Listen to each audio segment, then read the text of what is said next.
રામજીને તિલક કરીને આશીર્વાદ આપ્યા છે. ભગવાન રામચરિત માનસનું રામજીનું ચરિત્ર, ગંગા સ્વરૂપ માતાઓને કેવો આદર આપવો એનું દર્શન આપણને કરાવે છે. આપણા સમાજમાં અમુક ખોટી રીતો બહુ આવી ગઈ છે અને પરંપરાથી હાલી આવે. અને બિચારી માં હોય ને એ પોતાની જાતને પણ છુપાવતી, અને એમ થાય કે મારા દીકરાને શુકન થવા જોઈએ, એટલે માં બિચારી છેટી ભાગતી હોય. પણ એ માને મધ્યમાં રાખો, એ માને વંદન કરો. બાપ, આપણા માટે એનાથી મોટું શુકન જગતમાં બીજું એકેય હોતું નથી. સવારના પોરમાં ઉઠીને જો તમારી માં જીવતી હોય તો માના ચરણમાં પ્રણામ કરી લેજો. કારણ કે જગતમાં માનું પાત્ર એવું છે. દીકરો કમાવા ગયો હોય, નોકરીએ ગયો હોય, કોઈ કામ ધંધાને કારણે બહાર ગયો હોય, સાંજ પડે, રાત પડે, અડધી રાત થાય, દીકરો આવે નહીં, એના પત્ની, એના બાળકો એ બધા મોબાઈલ જોઈ જોઈને થાકી થાકીને હોઈ જાય. અને જ્યાં સુધી દીકરો ન આવે ત્યાં સુધી ઘરના એકાંત ખૂણામાં પડેલી તૂટેલી ખાટલીમાં આ જગતમાં એક જ પાત્ર એવું છે જે પડખા ફરતા ફરતા દીકરાના આવવાની રાહ જોવે, અને એનું નામ છે માં. દીકરાના આવવાની રાહ જોવે. અડધી રાત થાય અને અડધી રાતનો સમય થઈ જાય, દીકરો આવ્યો નહીં, માં પડખા ફરતા ફરતા ઉપાધિ કરે, ચિંતા કરે, કેમ થયું હશે, શું થયું હશે, હજી મારો દીકરો કેમ ન આવ્યો. અને પછી જ્યાં અડધી રાત થાય, દીકરો બહારથી આવે, ઘરની હાકર ખખડે, અને ડેલીની હાકર ખખડે ને ડેલી ખુલે, અને ઘરમાં જ્યાં પગલાંનો અવાજ આવે ત્યારે તૂટેલી ખાટલીમાંથી માનો એક મીઠો રણકો આવે, બાપ આવી ગયો. અને આ શબ્દ જ્યારે માના મુખમાંથી નીકળે અને દીકરો એમ કે માં આવી ગયો, પછી માં આવી ગયો એમ કહે એટલે માનો એક બીજો પ્રશ્ન હોય, દીકરા તારે કંઈક ખાવું છે? આ જગતમાં તારે કંઈક ખાવું છે? આવું માં સિવાય બીજું કોઈ પૂછતું જ નથી.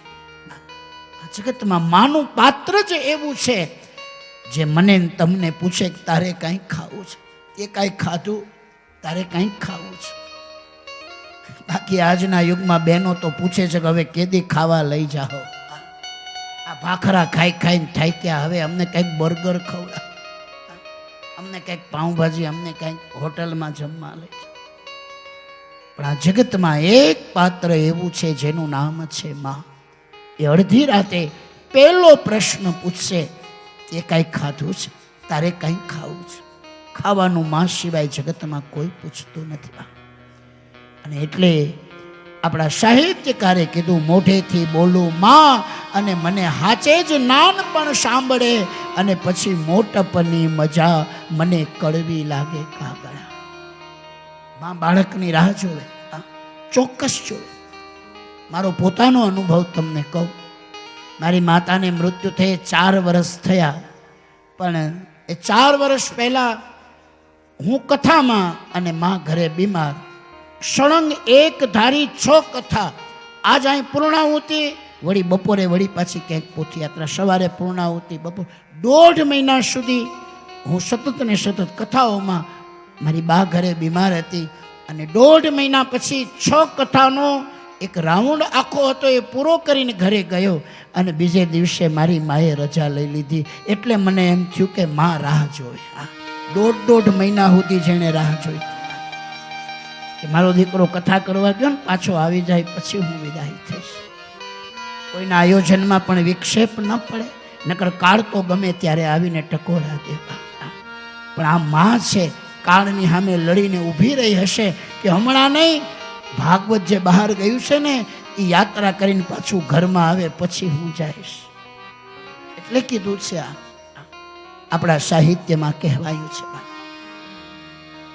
કે પ્રભુના પ્રેમ તની પૂતળી રેલો, મારા પ્રભુના પ્રેમ તની પૂતળી રેલો, જગથી જુદેરી એની જાત રે જનની, જોડ સખીની જડે.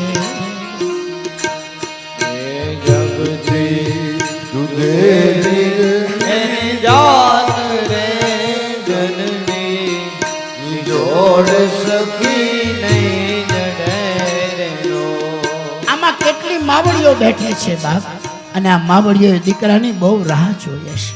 આખું કોળે જાય ને ત્યાં સુધી દીકરાની રાહ જોવે. એનું નામ માં. એટલે કીધું માં બોલીએ ને આ તો મોઢું ભરાઈ જાય. પ્રભુના પ્રેમ તણી પૂતળી રે, મારા પ્રભુના પ્રેમ તણી પૂતળી રે લો. અને જગથી જુદેરી એ જાત રે જનની, જોડ સખી નહીં જડે રે. આ જગથી જુદેરી એની જાત રે જનની, જોડ સખી નહીં જડે રે લો. ઓજી રે જનની, જોડ સખી નહીં જડે. ઓજી રે જનની, જોડ સખી નહીં જડે રે લો. મેરે ભાઈ બહેન યાદ રાખજો, માં કોઈ દી અપશુકન યાળે હોય જ નહીં. માં જેવું આ જગતમાં મોટું શુકન બીજું એ કંઈ નથી. એટલે સમાજ જીવનમાં આવી જે માન્યતા છે ને, આ માન્યતા એને આપણે તોડવી પડશે બા. અને આપણા શુભ કામમાં આપણે જો આપણી માં એ રીતે ઘરમાં હોય તો એને પહેલાં આગળ કરજો બા. પહેલાં અમારી માનું શુકન, પછી અમે જગતના શુકન કરશું. એટલે માં એ ગંગા સ્વરૂપ છે. એ માં કે જેને વૈધવ્ય પ્રાપ્ત થયું છે એ ગંગા સ્વરૂપ છે. એનો મહિમા એ ઋષિઓએ પ્રગટ કર્યો છે. અને એ પછી ભગવાન રામજીનું ચરિત્ર કહ્યું, રાજા થયા. એ પછી આગળનું ચરિત્ર તુલસીએ નવહાન પારાયણમાં નથી કર્યું. કારણ કે રામ અને જાનકીને એકવાર જુદા કર્યા પછી બીજી વાર જુદા કરવાની ઈચ્છા તુલસીને નથી થતી. એટલે ફરી પાછા જ્યાં વાલ્મીકી ઋષિના આશ્રમે જાનકી જાય એ કથા રામચરિત માનસના નવહાન ચરિત્રમાં નથી. ભગવાને સુંદર મજાનો મહિમા બતાવ્યો. એ પછી પરશુરામજીનું ચરિત્ર, દેવયાની અને રતિનદેવનું ચરિત્ર કહ્યું. અને પછી જે રીતે સૂર્યવંશમાંથી ચંદ્રવંશ અને પુરુવંશની સમાપ્તિ યદુવંશનો ઉદય થયો એ સર્વે કથાનું દર્શન બતાવ્યું. 9 સ્કંદ ભાગવતના એ જાણે કે 9 પગથિયા છે.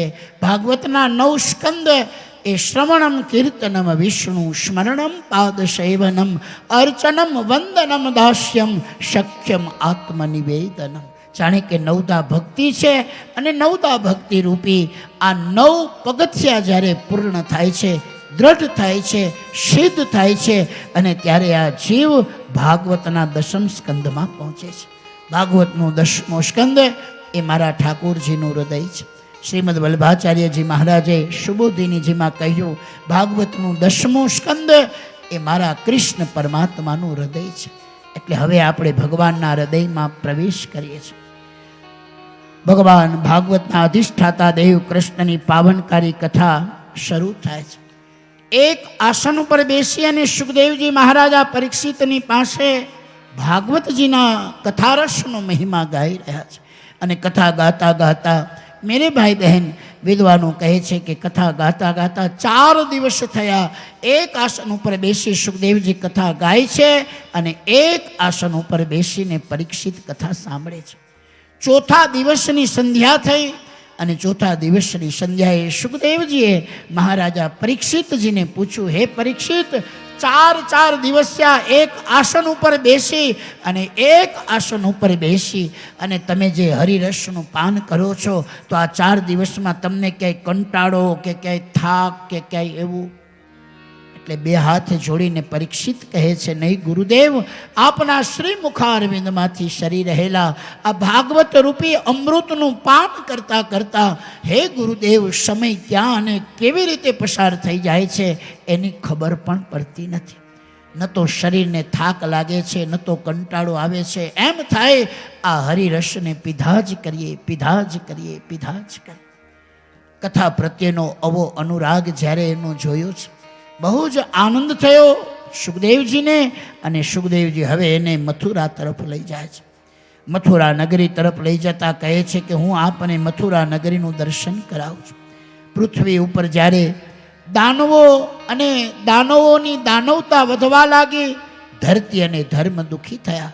બ્રહ્માજીની પાસે ગયા, બ્રહ્માજીને પ્રાર્થના કરી. બ્રહ્માજી બધા દેવતાઓને સાથમાં લઈ ભગવાન નારાયણને ધરતી અને ધર્મના ઉદ્ધાર માટે ધરતી ઉપર પધારવા માટેની પ્રાર્થના કરી છે. પૃથ્વીના દુઃખ નિવારણ માટે જ્યારે દેવોએ પ્રાર્થના કરી, આકાશવાણી બ્રહ્માજીને સંભળાઈ છે. બ્રહ્માજીને આકાશવાણી દ્વારા ખ્યાલ આવ્યો કે હે બ્રહ્માજી, તમે દેવતાઓને કહો કે ધર્મના ઉદ્ધાર માટે થઈ અને ધરતી ઉપર હવે હું યદુવંશમાં પ્રગટ થાઉં છું. યાદવ કુળમાં હું જન્મને ધારણ કરું છું, પણ યાદવ કુળમાં જન્મને ધારણ કરું એ પહેલાં દેવતાઓને કહેજો કે દેવતાઓને દેવાંગનાઓ જે છે એ દેવતાઓને દેવાંગનાઓ વ્રજમાં જઈ ગોપી અને ગોવાળિયાઓના સ્વરૂપને ધારણ કરે, કારણ કે ભગવાન કહે કે હું વ્રજલીલા કરવા માટે ત્યાં આવવાનો છું.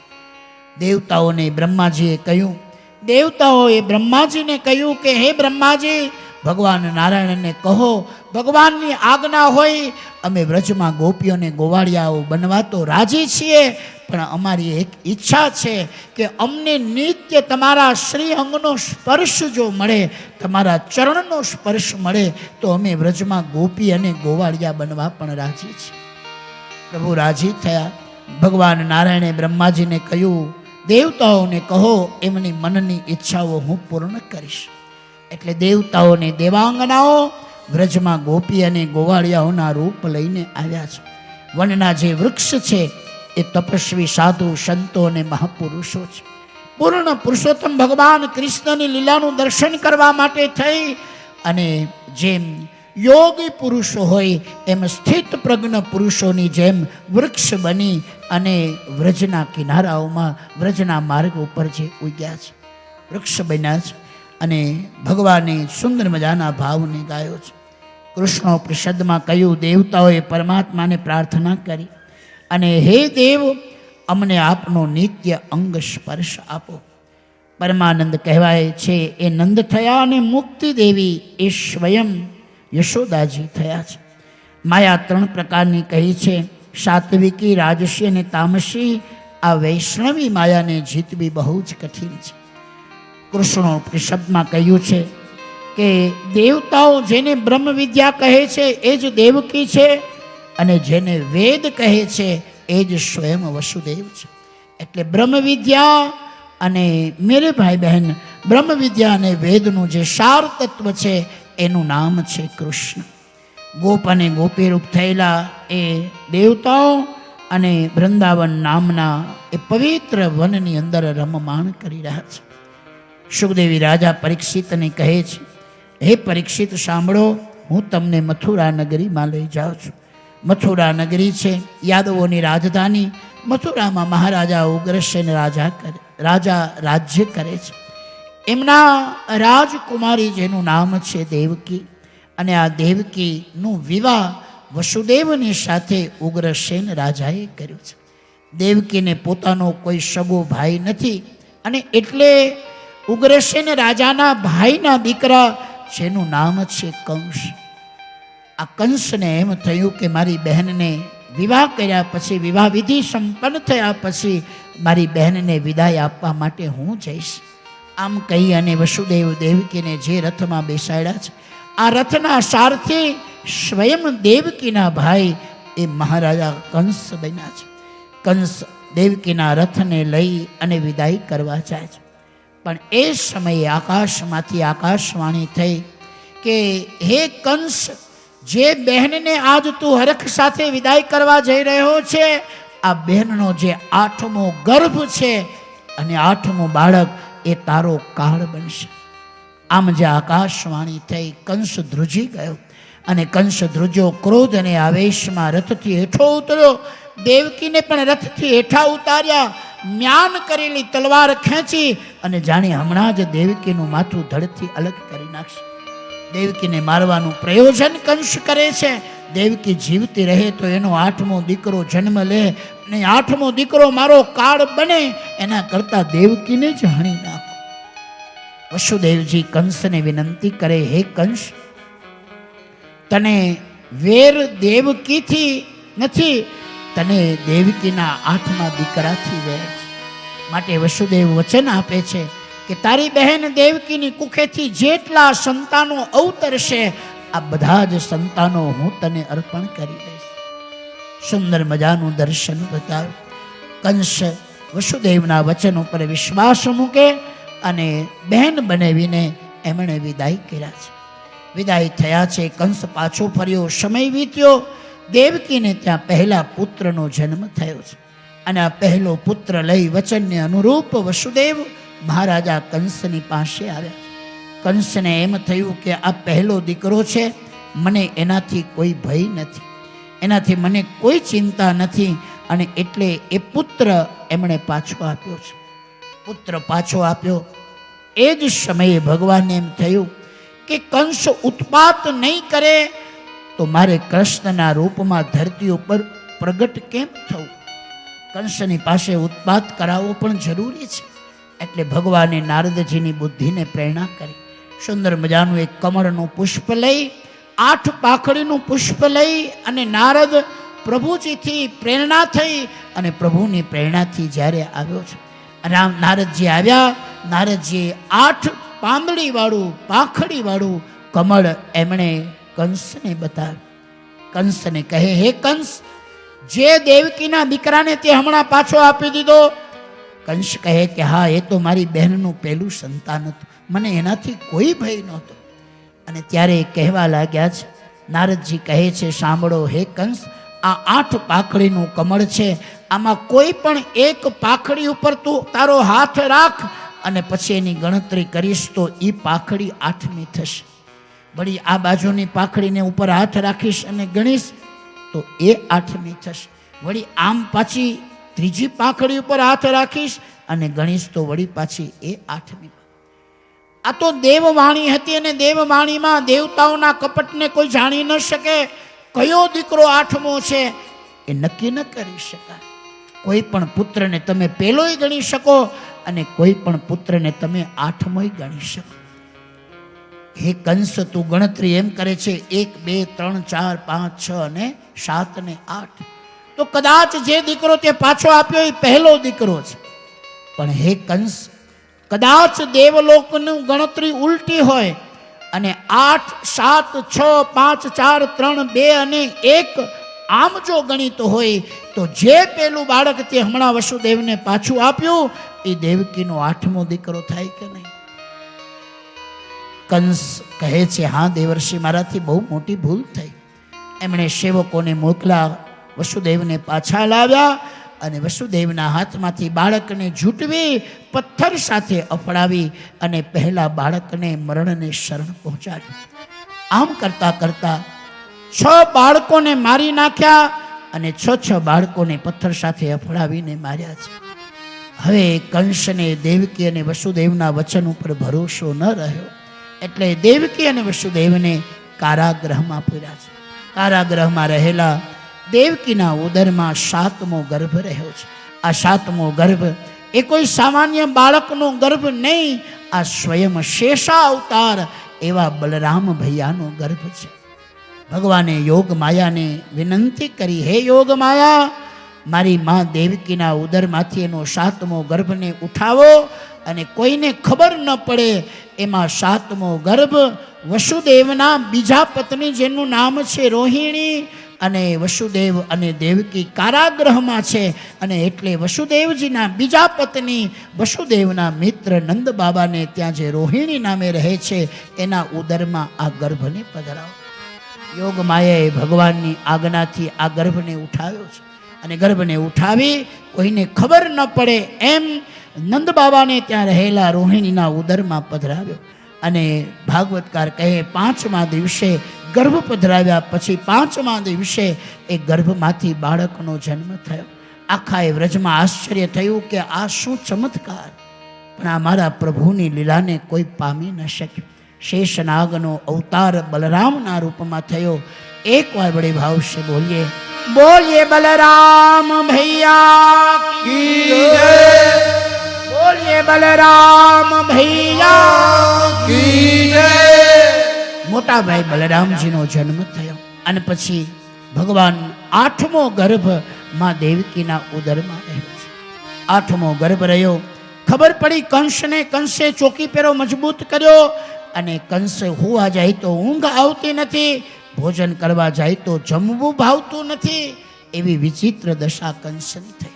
એને તો દેવકીનો 8મો ગર્ભ પોતાનો કાળ, દેવકીનો 8મો ગર્ભ મારો કાળ, એના સિવાય એના મન બુદ્ધિ અને ચિત્તમાં બીજું કોઈ ચિંતન જ નથી. બસ 8 પ્રહર દેવકીનો 8મો ગર્ભ મારો કાળ, મારો કાળ, મારો કાળ એનું ચિંતન કરી રહ્યો છે. અને દિવસો વીતવા લાગ્યા. ભગવાનના પ્રાગટ્યનો અવસર આવ્યો. દેવતાઓ આજ જ્યારે મથુરાના આકાશમાં વિમાન લઈને આવ્યા છે અને વિમાન લઈને આવેલા દેવતાઓએ મા દેવકીના ગર્ભમાં રહેલા એવા પરબ્રહ્મ રૂપી કૃષ્ણની પ્રાર્થના કરી છે. સત્યવ્રતમ સત્યપરમ ત્રિશ્રત્ય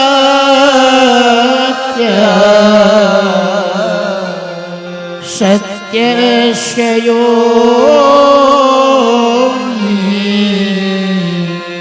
નિહિતં ચ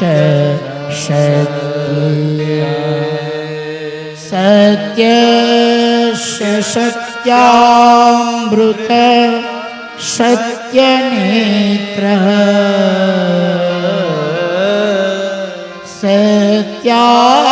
સત્યાત્મકં ત્વાં શરણં પ્રપન્ના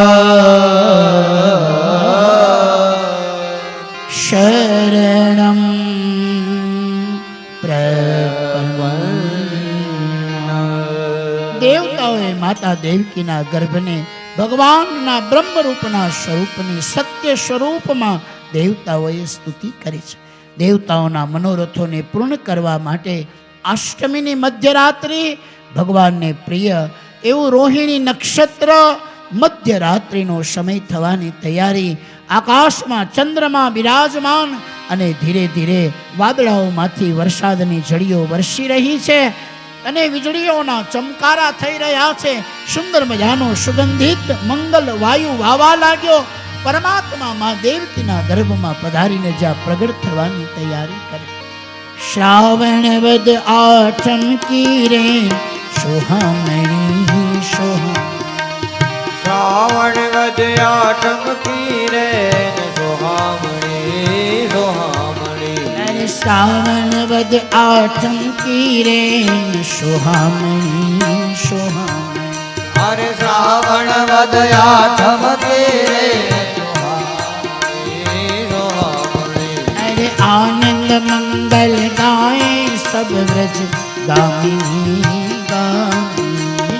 आनंद मंगल गावे सब व्रज गामिनी गामिनी.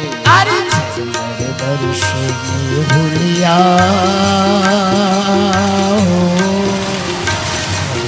वर्ष में हुलिया भक्त जन जिनको गावे भाग्य जगाते आए मेरे घर आए. मेरे घर आए आए मेरे घर आए. मेरे घर आए कान्हा मेरे घर आए. मेरे घर आए लाला मेरे घर आए. मेरे घर आए आए मेरे घर आए. मेरे घर आए आए मेरे घर आए. सुनकर बंसी सखियाँ सुध बुध हो गई खो गई. अरे सुनकर बंसी सखिया सुध बुध हो गई खो गई. कान्हे कारी कामरिया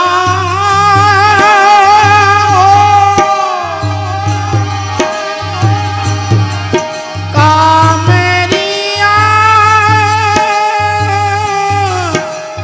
ओ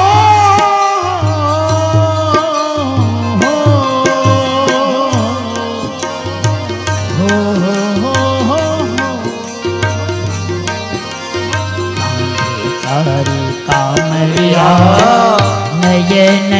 चाहते आए, भाग्य जगाते आए,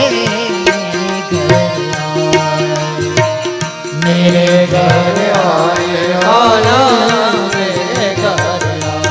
बराबर श्रावण मास अष्टमी तिथि भगवान ने प्रिय रोहिणी नक्षत्र સૌથી પહેલા ભગવાને શંખ ચક્ર અને પદ્મધારી નારાયણના રૂપમાં દેવકી અને વસુદેવને કારાગૃહમાં પોતાના સુંદર મજાના નારાયણ સ્વરૂપની ઝાંખી કરાવી. શાંતાકારમ ભુજગશયનમ પદ્મનાભમ સુરેશમ વિશ્વાધારમ ગગન સદૃશમ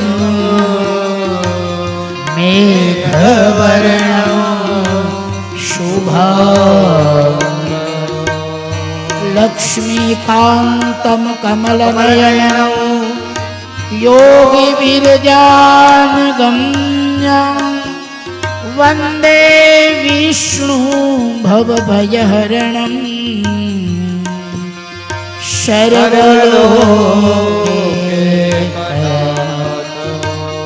શંખ ચક્ર અને પદ્મધારી નારાયણ સ્વરૂપની ઝાંખી માં દેવકી અને વસુદેવને થઈ ભગવાનને બે હાથ જોડી દેવકી અને વસુદેવ પ્રાર્થના કરે.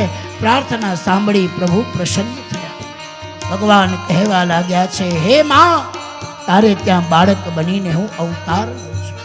પણ હે વસુદેવજી સાંભળો, તમને જો કદાચ પાપી કંસનો ભય સતાવતો હોય તો હું આપને વિનંતી કરું છું કે મારું બાળકના સ્વરૂપને હું જ્યારે ધારણ કરું, દેવકીની કુખેથી બાળક રૂપમાં અવતારને ધારણ કરું, તો હે વસુદેવ, આ બ્રહ્મ નારાયણ આપને આજ્ઞા કરે છે કે મને તમે અહીંયા મથુરામાં ન રાખશો, તમે મને તમારા મિત્ર નંદ બાબાને ત્યાં ગોકુળમાં છોડી આવશો. ભગવાનની આજ્ઞાથી આ જગતમાં મોટું કાંઈ હોતું નથી. વસુદેવ વચન ભંગ થયા એમ ન કહી શકાય, એણે પ્રભુની આજ્ઞાનું પાલન કર્યું છે.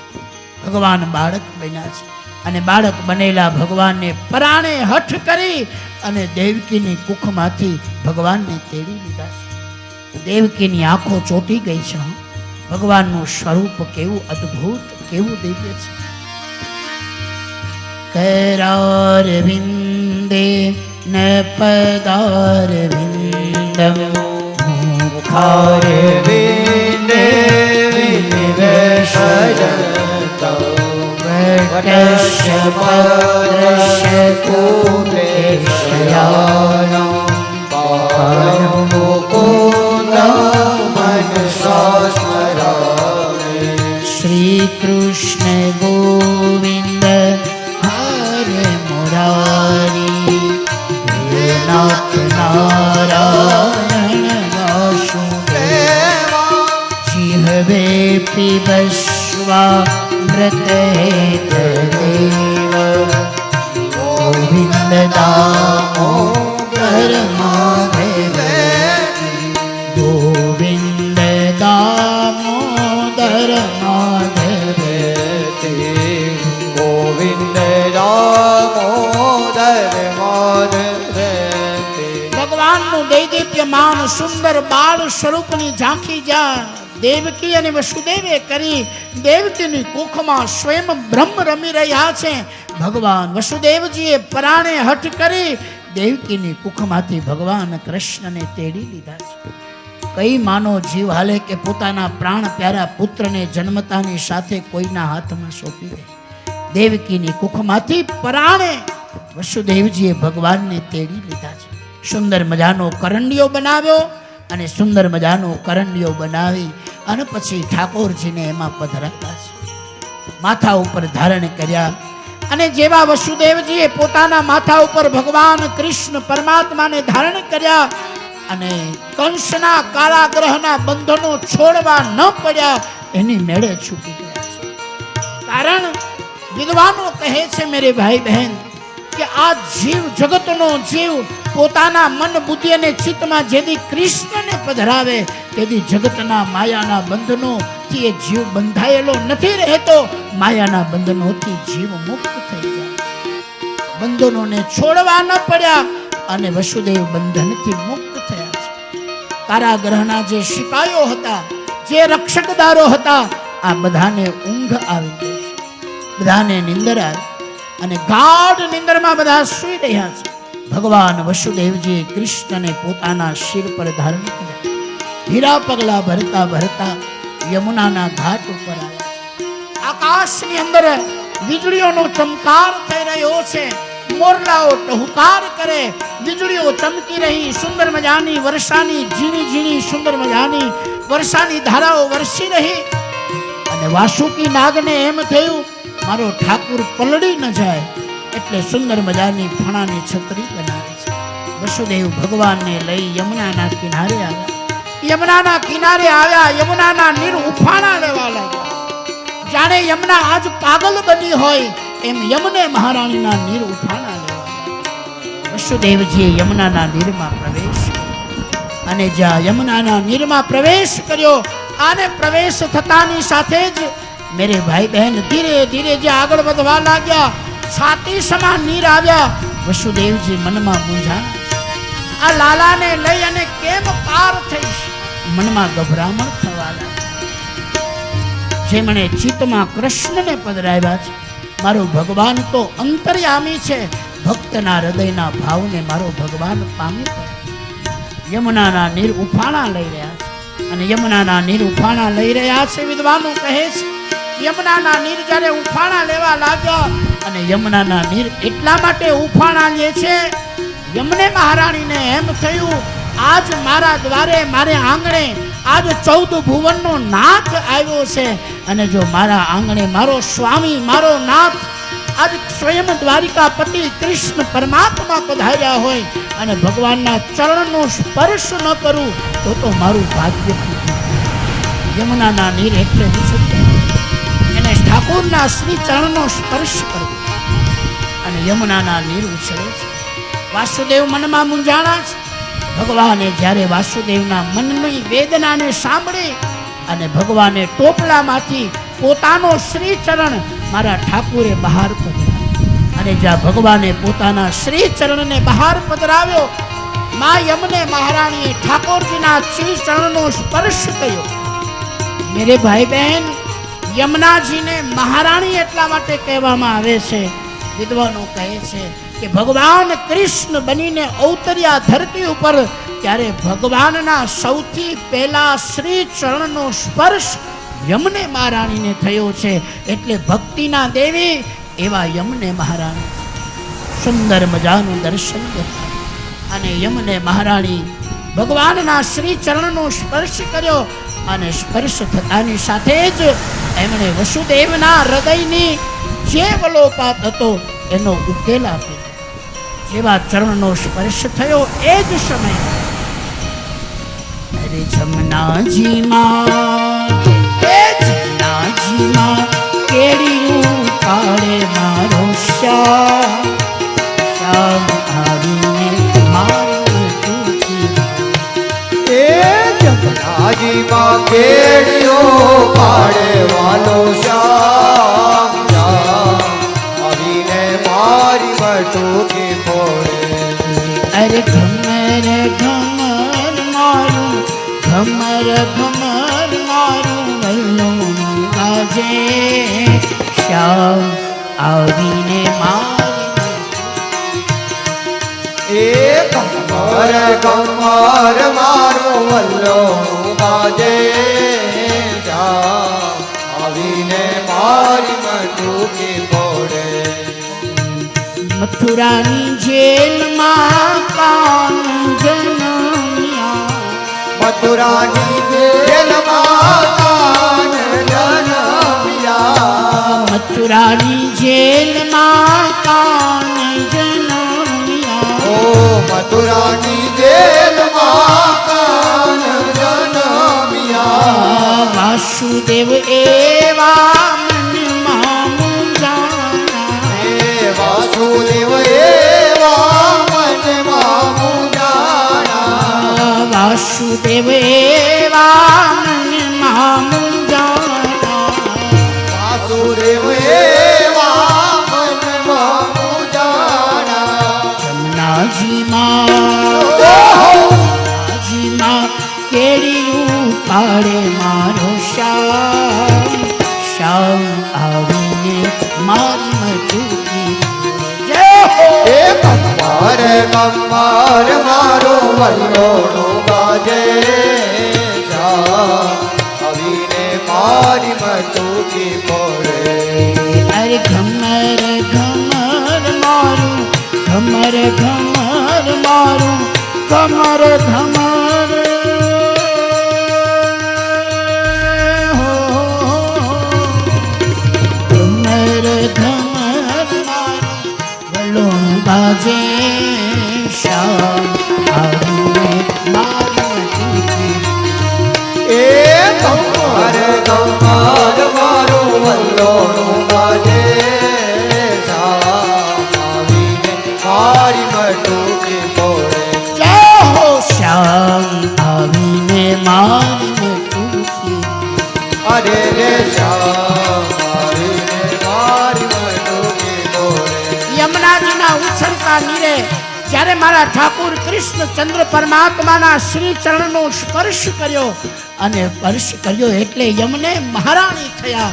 એકવાર વડે ભાવશે બોલીએ બોલીએ શ્યામ સુંદર શ્રી યમને મહારાણી બોલીએ શ્યામ સુંદર શ્રી યમને મહારાણી યમુનાજીમાં કેડીઓ પડી ભગવાન કૃષ્ણને લઈ વસુદેવ અડધી રાતે નંદ બાબાના ફળિયામાં આવ્યા. એ જ સમયે યશોદાજીએ એક યોગ માયા રૂપી દીકરીને જન્મ આપ્યો હતો અને આ યોગ માયા રૂપી દીકરીને લઈ અને વસુદેવ પાછા ફર્યા. પોતાના પ્રાણ પ્યારા પરબ્રહ્મ કૃષ્ણ પરમાત્માને જશોદાજીની ગોદમાં સુવાડ્યા અને એને જન્મ આપેલી દીકરીને માથા ઉપર લઈ અને વસુદેવ પાછા આવીને જ્યાં કારાગૃહમાં પ્રવેશ કર્યો અને જેવો કારાગૃહમાં પ્રવેશ કર્યો અને કારાગૃહમાં પ્રવેશ થતાની સાથે જ બંધનોને બાંધવા ન પડ્યા એની મેળે પાછા બંધનો બંધાઈ ગયા. આ જીવ જ્યારે પોતાના મન બુદ્ધિ અને ચિત્તમાં કૃષ્ણને છોડી અને માયાને પધરાવે પછી એને બંધનો બાંધવા નથી પડતા, એની મેળે ફરી પાછા બંધનો બંધાઈ જાય. એ રીતે જ્યારે બંધનો બંધાઈ ગયા, મધ્યરાત્રિ થઈ, બાળકીએ રડવાનો અવાજ કર્યો. ચોકીદારો જાગ્યા, કંસને ખબર આપ્યા. ઉઘાડી તલવાર લઈ અને કંસ બાળકને મારવા માટે જાય. દેવકીના હાથમાં રહેલી બાળકીને ઉપાડી ગોળ ગોળ ફેરવી અને કંસના પગ પકડી દેવકી વિનંતી કરે, મારી આ દેવકીને, મારી દીકરીને બચાવી. અરે આ મારી દીકરી છે, દીકરો નથી, અને મારી દીકરી તને થોડી મારવાની છે. સૌથી પહેલા મેરે ભાઈ બહેન, આ જગતમાં દીકરીને બચાવવાનો સિદ્ધાંત કોઈએ આપ્યો હોય તો માં દેવકી આપી. આ મારી દીકરી છે, એને બચાવી લે, એને છોડી દે. આમ જા કહ્યું. કંસ દેવકીના વચનને ધારણ નથી કરતો, સાંભળતો નથી. હઠ કરી દેવકીની કુખમાંથી દીકરીને ઉઠાવી ગોળ ગોળ ફેરવી પથ્થર સાથે અફડાવીને જ્યાં મારવા જાય એ જ સમયે યોગ માયા હાથમાંથી છટકી આકાશના માર્ગે ઉડવા લાગી. ઉડતા ઉડતા પાપી કંસને કહેવા લાગી, હે કંસ, તારો કાળ બીજે મોટો થઈ રહ્યો છે, તારો કાળ બીજે મોટો થઈ રહ્યો. આમ જા કહ્યું અને તાતો કંસની તલવાર ધ્રુજવા લાગી. અડધી રાતે મંત્રીઓને બોલાવ્યા, બધાની સાથે ચર્ચાઓ કરી શું કરશું. અને બીજી બાજુ અષ્ટમીની મધ્યરાત્રિએ ભગવાનનો જન્મ થયો અને નવમીની વહેલી સવાર જશોદાજીની ગોદમાં રહેલા શ્યામ સુંદર, જેને શ્રીમદ વલ્લભ કહે, મધુરાધીર પતે રખિલમ મધુરમ, એવા પરમ મધુર સ્વરૂપ ભગવાન નારાયણ આજ જ્યારે વહેલી સવાર થઈ યશોદાજીની ગોદમાં પોઢેલા કૃષ્ણે બાળા સાદ કરી અને જ્યાં કૃષ્ણ રડવા લાગ્યા, બાળા સાદ કૃષ્ણએ કર્યો. અને નંદ બાબાની બહેને આ શબ્દ સાંભળ્યો, એકદમ જાગી અને જાગીને જ્યાં જશોદાજીની ગોદમાં જોવે છે ત્યાં તો ભગવાન શ્યામ સુંદર બ્રહ્મ કૃષ્ણ સુંદર મજાના ભાવથી માને ખોડામાં રમી રહ્યો છે. નંદ બાબાની બહેન દોડ્યા અને દોડી અને ગાયોની સેવા કરી રહેલા નંદ બાબાની પાસે જઈ નંદ બાબાને કહ્યું, હે નંદ બાબા બધાય હો, જશોદા કો જાયો ભયો, જશોદા કો જાયો ભયો, જશોદા કો જાયો ભાઈ. નંદ બાબાને ખબર પડી, દોડતા આવ્યા અને દોડતા આવીને જ્યાં ઠાકોરને પ્રણામ કર્યા છે. ભગવાન કૃષ્ણના દિવ્ય સ્વરૂપને જોવે અને દિવ્ય સ્વરૂપને જોઈ હૃદયમાં આનંદ થાય. આખા એ વ્રજમાં ખબર પડી નંદ બાબાને ત્યાં દીકરાનો જન્મ થયો. જેના હાથમાં જે પવિત્ર વસ્તુ આવી, આ પવિત્ર વસ્તુ લઈ આવી અને બધા નંદના ભુવનમાં ઠાકોરનું દર્શન કરતા કરતા બધા જ નંદોત્સવ કરવા લાગ્યા. દેવતાઓએ પુષ્પની વૃષ્ટિ કરી. એક વાર વડે ભાવશે બોલે કૃષ્ણ કનૈયા લાલ કી જય. બોલે કૃષ્ણ કનૈયા લાલ કી જય. હરે નંદ કે આનંદ ભયો. એક વિનંતી છે, બધાય જેના મોબાઈલો છે ને એ બધાય બંધ રાખજો. એનું કારણ છે કે મોબાઈલમાં ઉતારેલી ક્લિપ લગભગ તમે જોતા નથી, એટલે આંખથી જ આ નંદોત્સવ માણી લેવી વિનંતી છે. આ મોબાઈલના શૂટિંગમાં આપણે મૂળ ભૂલી જઈએ ઘણીવાર, એવું થાય છે. એટલે બધા પ્રેમ ભરી અને આ નંદોત્સવને માણવા. મહેરબાની કરીને કોઈ ચોખા ન ઉડાડતા, પુષ્પની પાખડી થોડા દૂરથી ભગવાન ઉપર ઉડાડજો. નાનું બાળક છે, એની આંખમાં ચોખ્ખો ના પડે એટલા માટે સાવધાની. આજ જાદવ કુળને આંગણે લુણાઈ માની કૃપાથી, આજ માં લુણાઈની કૃપાથી, સુરાપુરા વીરા બાપાની કૃપાથી, આ તમારા પિતૃઓના અહોભાગ્યથી અને અહીંયા હયાત પેઢી જે બેઠી છે તમારા પુણ્યના પ્રતાપથી આજ તમારે ત્યાં જાદવ કુળને આંગણે ભગવાન કૃષ્ણ આવ્યા. એક વાર વડે ભાવશે બોલીએ બોલીએ કૃષ્ણ કનૈયા લાલ કી જય. બોલીએ કૃષ્ણ કનૈયા લાલ કી જય. નંદ કે આનંદ ભયો જય કનૈયા લાલ કી. હે નંદ કે આનંદ ભયો જય કનૈયા લાલ કી. નંદ કે આનંદ ભયો જય કનૈયા લાલ કી. હે નંદ કે આનંદ ભયો જય કનૈયા લાલ કી. જય કનૈયા લાલ હે વાલા જય કનૈયા લાલ કી. જય કનૈયા લાલ કી. હે જય કનૈયા લાલ કી. ગોકુલ में आनंद भयो કનૈયા લાલ કી. ब्रज में उमंग भयो કનૈયા લાલ કી. ब्रज में उमंग भयो કનૈયા લાલ કી. हाथी दियो घोड़ा दियो और दियो पालकी હાથી દિયો ઘોડા દિયો ઓર દિયો પાલકી. हाथी दियो घोड़ा दियो और दियो पालकी વાલા હાથી દિયો ઘોડા દિયો ઓર દિયો પાલકી. और दियो पालकी દિયો દિયો પાલકી. नंद घेरे आनंद भयो हलो કનૈયા લાલ કી. ब्रज में उमंग भयो કનૈયા લાલ કી. उमंग भयो કનૈયા લાલ કી. कन्हैया लाल की नंद लाल की આ જય કનૈયા લાલ કી. જય હો નંદ લાલ કી. कन्हैया लाल की जय हो नंद लाल की આ જય કનૈયા લાલ કી. જય હો નંદ લાલ કી. जय हो नंद लाल की જય જય હો નંદ લાલ કી. जय हो नंद लाल की જય જય હો નંદ લાલ કી. नंद घेरे आनंद भयो કનૈયા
કનૈયા લાલ કી હે નંદ ઘેરા નંદ ભાયો કનૈયા લાલ કી હે નંદ ઘેરા નંદ ભાયો કનૈયા લાલ કી હે નંદ ઘેરા નંદ ભાયો કનૈયા લાલ કી હે નંદ ઘેરા નંદ ભાયો કનૈયા લાલ કી નંદ ઘેરા નંદ ભાયો કનૈયા લાલ કી હે નંદ ઘેરા નંદ ભાયો કનૈયા લાલ કી નંદ ઘેરા નંદ ભાયો કનૈયા લાલ કી હે નંદ ઘેરા નંદ ભાયો કનૈયા લાલ કી હે નંદ ઘેરા નંદ ભાયો કનૈયા લાલ કી હે નંદ ઘેરા નંદ ભાયો કનૈયા લાલ કી હે નંદ ઘેરા નંદ ભાયો કનૈયા લાલ કી હે નંદ ઘેરા નંદ ભાયો કનૈયા લાલ કી નંદ ઘેરા નંદ ભાયો કનૈયા લાલ કી હે નંદ ઘેરા નંદ ભાયો કનૈયા લાલ કી હે નંદ ઘેરા નંદ ભાયો કનૈયા લાલ કી હે નંદ ઘેરા નંદ ભાયો કનૈયા લાલ કી હે નંદ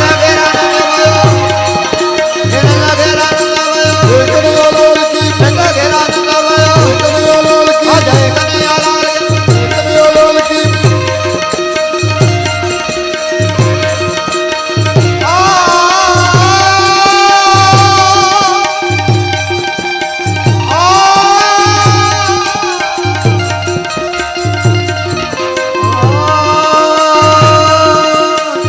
નંદ ઘેરા નંદ ભાયો જય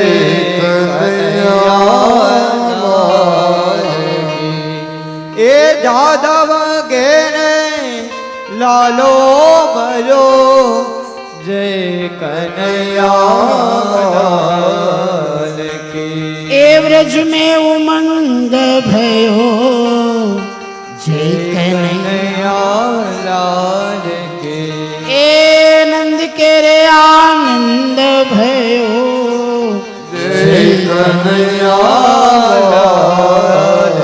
બોલે કૃષ્ણ કનૈયા જય હો રાય માત કી માતૃ માત કી વીરા બાપાની બોલે કૃષ્ણ કનૈયા